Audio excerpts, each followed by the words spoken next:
예수님께서 베드로와 요한, 야고보 세 제자를 데리고 높은 산에 올라가셨습니다. 그리고 그 높은 산에 오르시자 예수님이 갑자기 변화되셨어요. 옷에서 광채가 나고 세상에서는 빨래로도 그렇게 희귀할 수 없을 정도로 희어지고 광채가 나고 영화롭게 변화되신 겁니다. 그리고 엘리야와 모세가 나타나 예수님과 더불어 대화를 나누시는 겁니다. 이 장면을 본 베드로와 야고보, 요한이 얼마나 감격스러웠겠습니까? 얼마나 은혜로웠겠습니까? 얼마나 기뻤겠습니까? 베드로와 야고보, 요한 이 세 명의 제자가 그 산을 올라가는 것이 힘들었지만 예수님과 함께 하였기 때문에 이 놀라운 은혜의 순간, 그 은혜의 감격을 체험하게 된 줄로 믿습니다. 오늘 예수님과 함께하는 이 예배의 자리를 찾은 여러분들에게 하나님의 크신 은혜가 충만하기를 주님의 이름으로 축복합니다. 그런데 주일 예배만 가지고 우리가 이 변화산의 은혜를 체험하기는 어려울 때가 있습니다.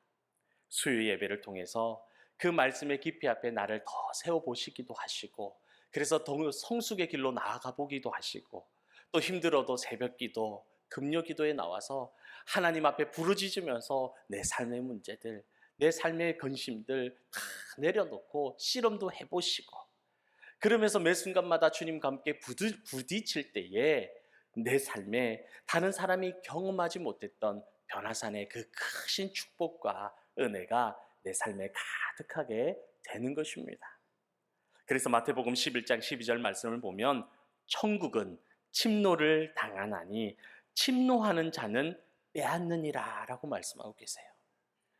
천국을 소유하기 위해서는 세상의 미련이나 세상의 바쁜 것이나 영적 게으름이나 안일함을 다 떨쳐버려야 된다는 거예요. 그리고 오직 마치 군사가 성을 점령하듯이, 정복하듯이 사력을 다하여 집중하여 돌진하는 자가 천국을 차지하게 된다는 것입니다. 베드로, 요한, 야고보는 이 변화산의 놀라운 광경을 보고는 얼마나 좋았는지, 주님, 우리가 여기 있는 것이 너무나 좋사오니 저희가 초막을 짓겠습니다. 초막 셋을 짓겠습니다. 하나는 주를 위하여 짓고, 하나는 모세를 위하여 짓고, 또 하나는 엘리야를 위해서 짓겠습니다 라고 그러는 거예요. 내려가기 싫다라는 거예요. 여기 영원히 살고 싶다라는 거예요. 그 산에는 먹을 것도 없고 마실 것도 없고 자기들이 거할 초막은 더더욱 없음에도 불구하고 거기가 좋다라는 거예요. 왜 그럴까요? 은혜가 있거든요. 감격이 있었거든요. 여러분, 이것이 바로 은혜의 기쁨이라는 거예요. 주님을 위해서 수고하고 헌신하고 봉사하고 땡볕에 나가 그 모든 헌신들을 할 때에 몸은 힘들고 고달프지만 주의 전이 아름다워지고 아이들이 즐거워하는 그 모습들을 통해서 주의 일을 감당할 때 내 마음에 더 큰 기쁨이 넘치는 겁니다. 은혜가 넘치는 거예요. 그래서 거기가 좋고 힘들어도 그곳에 기쁨이 가득한 것입니다. 여러분, 그 수고와 헌신에 하나님의 기쁨이 충만하기를 소망합니다.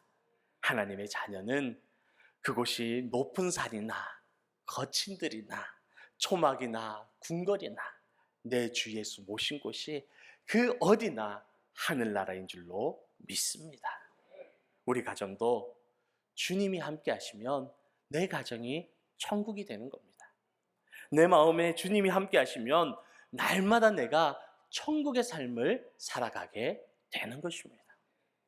우리 주님과 함께 날마다 천국의 삶, 은혜의 삶을 누리기를 축복합니다. 제자들이 그 은혜를 체험하고 예수님과 함께 산을 내려옵니다. 그런데 산 밑에 내려왔더니 많은 무리들이 모여 있어요. 그리고 다른 제자들이 서기관들과 함께 그곳에서 다툼을 벌이고 있는 거예요. 깊은 은혜를 체험하고 감격을 체험하고 세상에 내려왔더니 그곳에서는요, 다른 제자들이 서기관과 다투고 있는 거예요.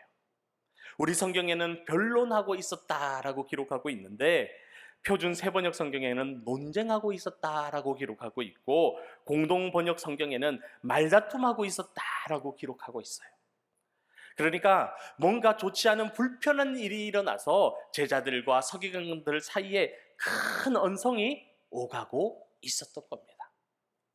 그래서 예수님이 묻습니다. 예수님이 무슨 일이냐 하고 물었더니 그 중에 한 사람이 일어나 대답합니다. 선생님, 말을 못하게 하는 귀신이 내 아들에게 들렸습니다. 그 귀신이 내 아들을 붙들고 아무데나 넘어뜨리고 아무데나 몸을 던지게 해서 거품을 물고 이를 갈고 몸이 뻣뻣해지면서 죽어가고 있습니다. 선생님이 제자들에게 와서 살려달라고, 귀신을 쫓아내달라고 했는데 제자들이 쫓아내지 못했습니다 라고 말하는 거예요. 예수님께서 이 말을 들으시고 마음이 불편하셨어요. 마음이 좋지 않으셨어요. 마가복음 6장 12절에서 13절 말씀을 보면 제자들이 회개하라 선포하고 많은 귀신을 쫓아냈습니다. 그리고 많은 병든 자들을 고치셨어요.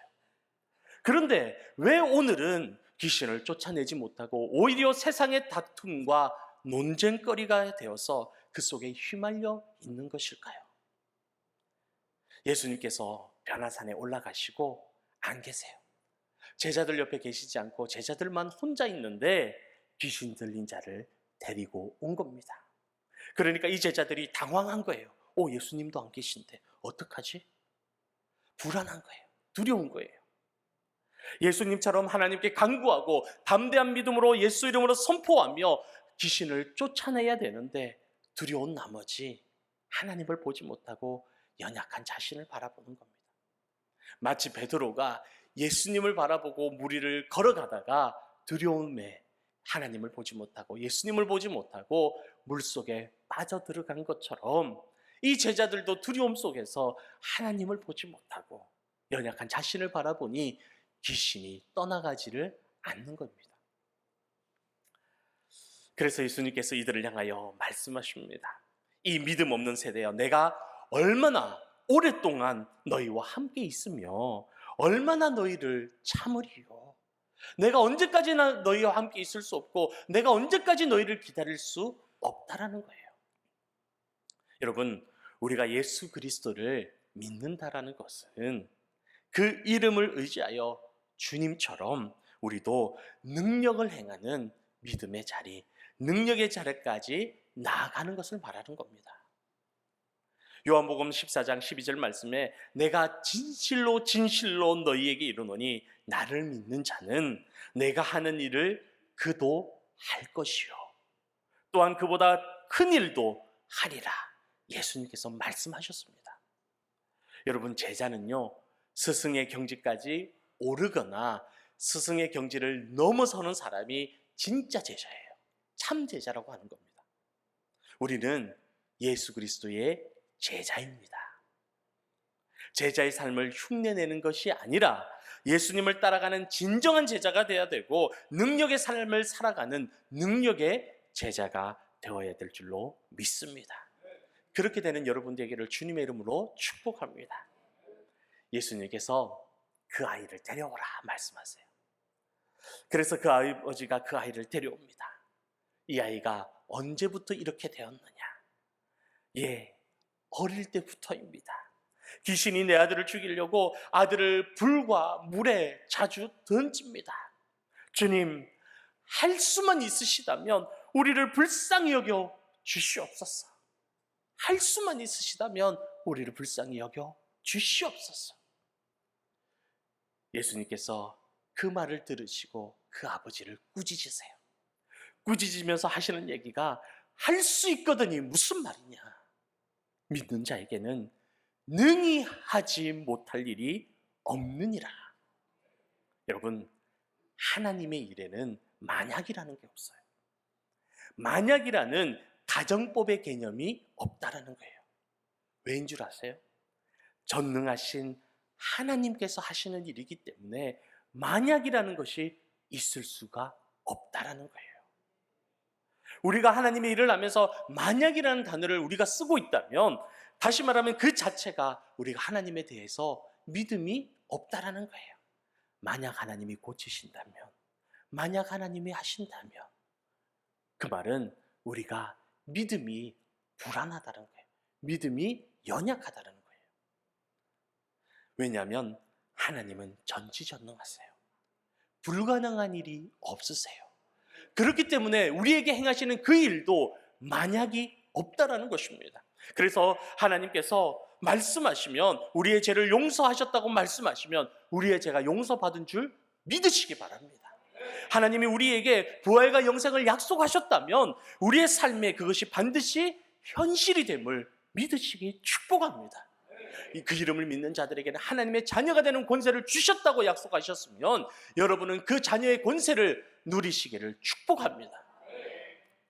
그래서 예수님은 의심하는 것을 싫어하세요.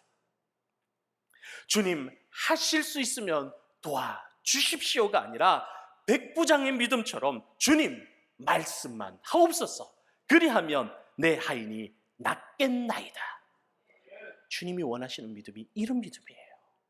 이런 확실한 믿음, 이런 강력하고도 확실한 믿음을 주님은 원하십니다. 그래서 말씀하시길, 너희에게 이런 확실한 믿음이 겨자씨 하늘만큼이라도 있어도 이 산을 명하여 여기서 저기로 옮길 수 있느니라. 또 너희가 못할 것이 없느니라 말씀하시는 거예요. 우리가 확실한 믿음으로 예배 드리시기를 바랍니다. 확실한 믿음으로 기도하시기를 바랍니다. 그러면 하나님이 기뻐 받으시고 그 기도대로 응답하는 역사가 우리 가운데 충만하게 이루어질 줄로 믿습니다. 예수님의 꾸짖음에 아이의 아버지가 소리쳐 대답합니다. 내가 믿나이다. 내가 믿나이다. 나의 믿음 없는 것을 도와주시옵소서. 도와주시옵소서. 그러자 예수님께서 귀신을 꾸짖습니다. 말 못하고 못 듣게 하는 귀신아, 내가 명하노니 그 아이에서 나오고 다시는 들어가지 말라. 주님이 명하시자 귀신이 아이에게 심한 경련을 일으키고 도망치듯이 나아갑니다. 여러분, 귀신이 나아갔을 때 이 아버지의 마음이 어떠했을까요? 얼마나 기뻤을까요? 얼마나 은혜로웠을까요? 아이가 어릴 때부터 거품을 물고 불과 물에 썰어져 나아갈 때, 경련을 일으킬 때에 그 부모의 마음이 어떠했겠습니까? 얼마나 큰 근심이고 얼마나 눈물이었겠습니까? 그런데 그 아팠던 아들이 회복된 거예요. 이제 그 아팠던 아들의 일은 간증거리가 된 겁니다. 그리고 그 일은 이제 나에게 기쁨으로 변화된 사건이 되었던 것입니다. 여러분, 하나님은 회복시키시는 분이십니다. 우리를 고치시는 분이 우리 하나님이십니다. 여러분의 가정의 근심과 걱정들, 질병과 아픔들 예수 그리스도의 이름으로 깨끗이 회복되기를 주님의 이름으로 축복합니다. 아이가 회복되자 제자들이 예수님께 조용히 묻습니다. 부끄럽잖아요. 예수님, 왜 우리는 귀신을 능히 쫓아내지 못했을까요? 왜 못했을까요? 그러자 예수님께서 말씀하시길, 기도 외에 다른 것으로는 이런 종류가 나아가지 못하느니라. 다시 말하면 기도하지 않고서는 이런 것들을 쫓아낼 수가 없다라는 것입니다. 사랑하는 성도 여러분, 오늘 말씀을 통해서 우리가 꼭 기억했으면 좋겠습니다. 먼저 우리는 변화산의 은혜와 감동을 날마다 기억하면서 내 삶에 매일같이 그 은혜가 반복되기를 우리는 소망하지만 현실은 그렇지 않다라는 겁니다. 교회에서 은혜 받고 믿음이 생기고 확신이 생겨서 주님, 이제 믿음으로 담대하게 살겠습니다 하고 나아가지만 집에 가서 문을 열고 들어가는 순간 싱크대에는 설거지가 가득 쌓여 있고 방바닥에는 아이들이 어지러 놓은 장난감과 책들과 여러 가지들이 나를 맞이하고 있어요. 여전히 해결해야 되는 일들은 내 앞에 놓여 있어서 나를 힘들게 하는 겁니다. 그게 현실이라는 거예요. 또 어떤 날에는 너무나 기뻐서 하나님 감사합니다, 찬송하며 기쁨의 눈물을 흘렸는데, 또 어떤 날에는 아픔과 고난으로 아버지 주여 도와주십시오. 부르면서 힘들어서 눈물을 흘리는 것, 이것이 우리가 마주하고 있는 인생이라는 것입니다. 그러나 여러분, 주님은 변화산에만 계시는 것이 아니라 우리 아픔 가운데, 논쟁 가운데, 그 속에도 여전히 함께 하시는 분이 우리 하나님이십니다. 그리고 우리에게 말씀하고 계시는 거예요. 기도 외에는 다른 곳으로는 너희의 아픔을, 너희의 문제를 해결할 수 있는 것이 아무것도 없다라는 겁니다. 사랑하는 성도 여러분, 제자들처럼 두려워하면서 나의 힘으로 내 앞의 문제들을 해결하려고 하지 마시고, 귀신 들린 아버지의 모습처럼, 귀신 들린 아이의 아버지의 모습처럼, 주님, 내가 믿나이다, 나의 믿음 없음을 도와 주시옵소서, 부르짖어 기도하며 주님 앞에 다 가지고 나오시기를 소망합니다. 마음속에 근심 있는 사람 주 예수 앞에 다 아뢰어라, 찬송가 가사처럼 하나님 앞에 가지고 나와야 우리가 사는 것입니다. 우리가 살아가면서 직장의 문제, 건강의 문제, 영적인 문제, 아들의 문제, 딸의 문제, 경제적인 문제, 인맥들의 문제, 인간관계의 문제 등 정말 크고 작은 문제들을 우리가 세상 끝날 때까지 그 문제들이 우리와 함께합니다. 벗어날 수가 없어요. 그러나 그것을 주님께로 가지고 나와 우리가 주님 앞에 아랠 때에 그것이 변화되어 나의 간증이 될 줄로 믿습니다. 그리고 여러분, 또 한 가지 기억하실 것은 우리가 기도해야지 하나님의 능력을 받을 수 있다는 것입니다. 마가복음 6장 12절에서 13절에 예수님의 제자들이 그때는 분명히 귀신을 쫓아내고 많은 병자들을 고쳤어요. 그런데 왜 오늘 본문에서는 귀신을 쫓아내지 못하고 있냐라는 것입니다. 왜 그럴까요? 바로 기도하지 않았기 때문입니다. 우리가 하나님의 능력을 사용하는 유일한 방법이 바로 기도라는 것입니다. 수도꼭지를 열어야 물이 콸콸콸콸 나오는 것처럼 우리가 기도할 때에 하나님의 능력이 임하는 것입니다. 하나님의 능력은 기도로 받는 것이에요. 여러분, 삼손을 기억하실 겁니다. 삼손이 힘을 잃고 두 눈이 뽑혀서 세상에 조롱거리가 되어 있을 때 그가 절망 가운데 하나님께 부르짖습니다. 하나님께 기도합니다. 하나님, 다시 한 번만 저에게 강할 수 있도록 힘을 허락하여 주시옵소서. 한 번만 나에게 힘을 주시고 강하게 하셔서 저 하나님을 조롱하는 블레셋 사람들에게 원수가 없게 하여 주시옵소서. 그가 간절히 기도할 때에 삼손이 비록 머리가 깎여서 힘을 잃었지만 하나님께 부르짖어 기도할 때에 하나님께서 다시 힘을 허락해 주셨습니다. 삼손의 힘은 머리카락에서 나온 것이 아니라 바로 하나님으로부터 나오는 것임을 우리에게 분명히 보여주고 계신 사건인 것입니다. 사랑하는 성도 여러분, 우리가 천국 가는 그날까지 우리에게는 성공과 실패, 낮과 밤이 영원히 계속될 것입니다. 그러나 주님께서는 어떠한 경우에도 세상 끝날까지 우리와 함께 하시며 능력을 주시는 분임을 반드시 기억하시기를 소망합니다.